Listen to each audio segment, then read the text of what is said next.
Assalamualaikum dan salam sejahtera.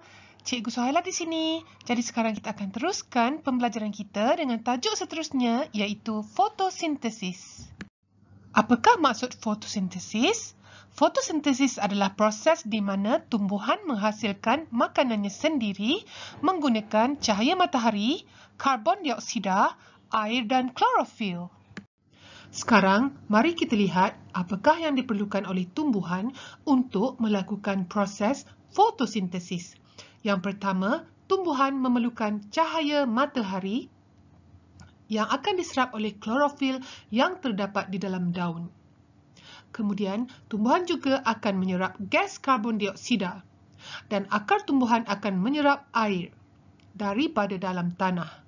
Ketiga-tiga bahan ini akan digunakan untuk melakukan proses fotosintesis dan tumbuhan akan menghasilkan produk fotosintesis iaitu oksigen dan juga kanji atau glukosa.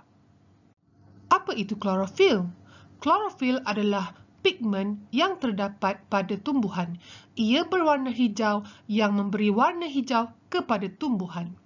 Apakah tugasnya? Klorofil bertugas untuk menyerap cahaya matahari. Jadi ia sangat penting untuk membolehkan tumbuhan melakukan proses fotosintesis. Kerana tanpa klorofil, tumbuhan tidak boleh menyerap cahaya matahari yang diperlukan untuk proses fotosintesis. Jadi tumbuhan memerlukan 4 bahan untuk melakukan fotosintesis iaitu cahaya matahari, air, karbon dioksida dan klorofil. Dan hasil ataupun produk fotosintesis ada 2 iaitu oksigen dan kanji ataupun glukosa. Jadi untuk memudahkan kamu mengingatinya, kamu boleh gunakan perkataan ini. Cap, OK. Cap, C adalah cahaya matahari, A adalah air, K karbon dioksida dan K klorofil. Dan OK adalah oksigen dan kanji atau glukosa. Apakah buktinya air memang diperlukan untuk proses fotosintesis? Kita boleh melakukan satu eksperimen dengan menggunakan 2 pokok yang sama jenis. Okey, satu pokok dinamakan sebagai pokok X disiram manakala pokok Y tidak disiram selama 7 hari. Selepas 7 hari, pokok Y akan menjadi layu manakala pokok X masih segar dan sihat. Bolehkah kamu fikirkan jawapan untuk pemboleh ubah ini iaitu PM, PB dan Pimalar? Kamu boleh hentikan dulu video ini dan fikir dulu sebelum jawab. Okey, sekarang adakah kamu bersedia? Apakah pemboleh ubah manipulasi ataupun PM bagi uji kaji ini? Kamu ingat bahawa pokok X disiram manakala pokok Y tidak disiram. Jadi apakah perbezaannya? Ya, PM ataupun perbezaan yang telah kita tetapkan dalam eksperimen ini adalah kehadiran air. Pemboleh ubah bergerak balas atau PB pula adalah apa yang kita ingin lihat pada kedua pokok ini. Ya, kita ingin lihat keadaan pokok selepas 7 hari. Dan Pimalar pula adalah apa yang kita mesti tetapkan atau samakan bagi kedua pokok ini untuk memastikan eksperimen ini adil. Ya, jawapannya adalah kita mesti samakan jenis pokok, tempat penyiasatan, saiz pasu dan jumlah cahaya matahari. Bagaimana pula dengan warna pasu? Adakah warna pasu perlu ditetapkan juga atau dimalarkan juga? Tidak, kerana warna pasu tidak memberi apa-apa kesan pada pertumbuhan pokok. Okey, sekarang cuba fikirkan pula jawapan untuk 3 soalan ini. Adakah kamu sudah bersedia? Apakah pemerhatian? Kamu mesti ingat jika soalan meminta pemerhatian untuk uji kaji, kamu mesti ingat untuk menyebut apa yang dapat kamu lihat. Apakah yang berlaku dan sebutkan kedua-dua nama pokok ini.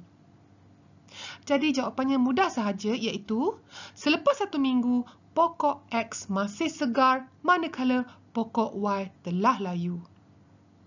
Dan apakah pula sebabnya atau inference? Jawapannya adalah kerana pokok X mendapat air manakala pokok Y tidak mendapat air. Kamu mesti ingat, jika menjawab soalan sebab atau inference, kamu mesti mulakan jawapan kamu dengan perkataan kerana. Dan apakah pula kesimpulan untuk uji kaji ini? Kamu mesti ingat, kesimpulan sebenarnya adalah apa yang dapat kita pelajari dari uji kaji ini. Jawapannya adalah pokok memerlukan air untuk hidup. Atau kamu juga boleh menjawab, pokok memerlukan air untuk menjalankan proses fotosintesis.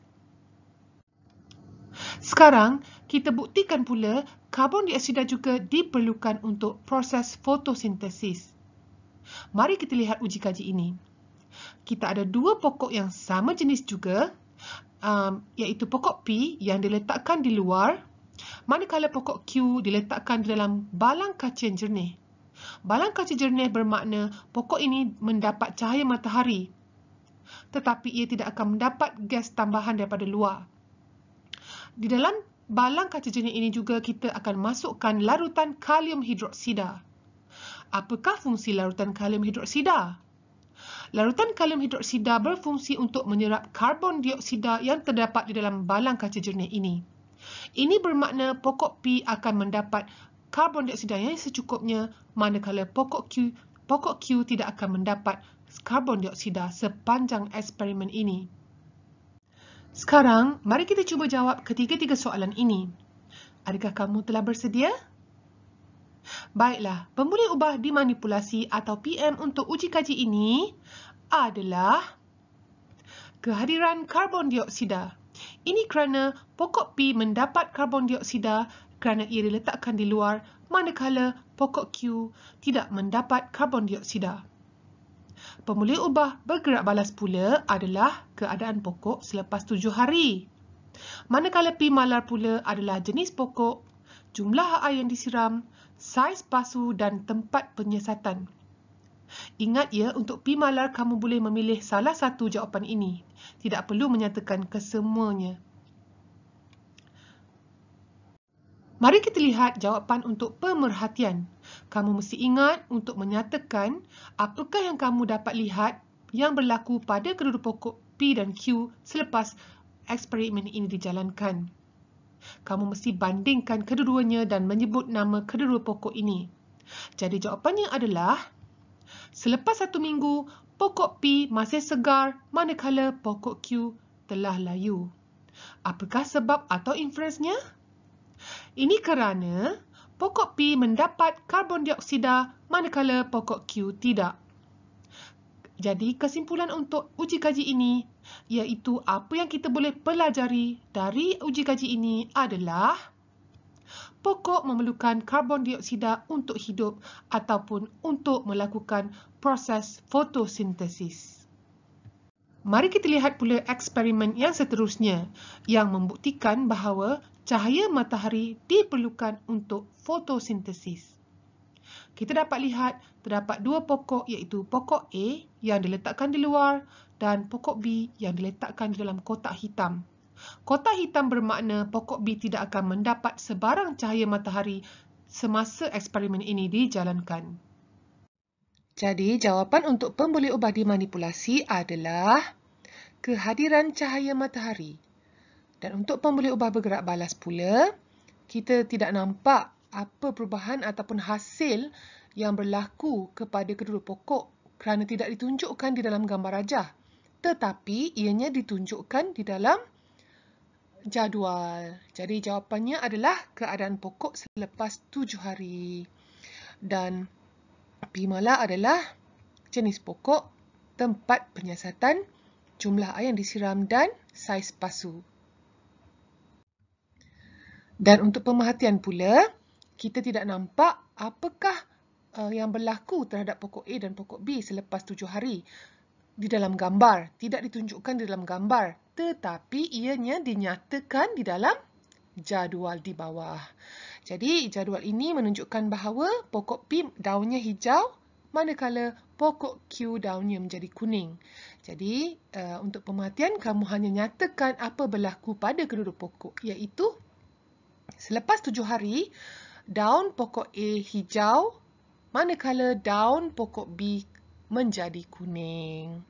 Okey, untuk sebab kerana pokok A mendapat cahaya matahari manakala pokok B tidak. Dan kesimpulan, iaitu apa yang telah kita pelajari dari uji kaji ini adalah pokok memerlukan cahaya matahari untuk melakukan proses fotosintesis ataupun untuk hidup. Itu saja untuk kali ini. Sekian, terima kasih semua.